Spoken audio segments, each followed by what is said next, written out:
One of the things that I love to do is really dissect a point with a crankbait. And, there's a lot of things you got to think about in which way to approach the point, how the fish may be positioned. And first and foremost, the number one thing that I want to think about is there any current? Which direction the current's going to be coming from. Knowing the upper end of the lake and the upstream side of that point is probably where the fish are going to be positioned if you have that scenario. If you're on a reservoir that doesn't have a lot of power generation, or you're on a natural lake, same thing. You got to think about what might create current there.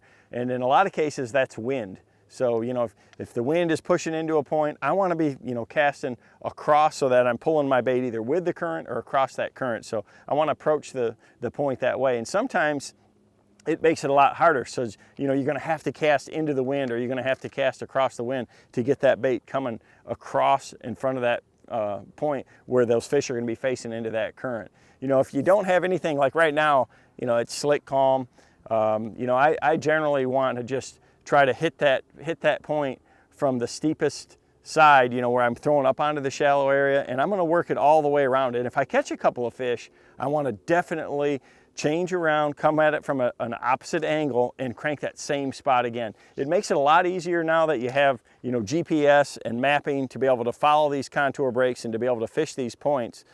So, if you got a good spot there, one of the things you want to do is drop a marker buoy or drop a waypoint on it. That way, if you come around from the other angle, exactly where that spot's at, so you can get that bait to hit that key little area. So often when you're cranking, the sweet spot is going to be very small. Some of the best schools of fish I've ever found have been in a spot the size of the front deck and no bigger than that. If you throw just right or just left, you don't catch them. So it's very important, when you get a bite, to make sure that you look up at the shore and line up exactly where you're at. You might look down at your depth finder, your GPS, mark a spot right there, but get a good line on it too, because if you move 10 or 15 feet and don't make that same cast again, you're probably not going to catch the rest of that school that's there. So often, I think the average guy will miss that mother lode spot. I mean, I'm always looking for that place where you can throw in there and catch them every cast for 20 or 30 minutes. That's the kind of schools you live for in tournaments. So, look at the angles that you're at, and when you find fish on a particular point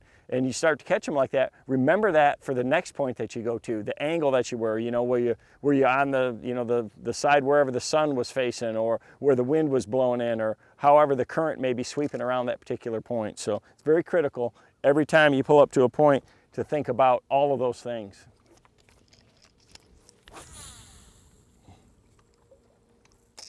Check us out at wired2fish.com.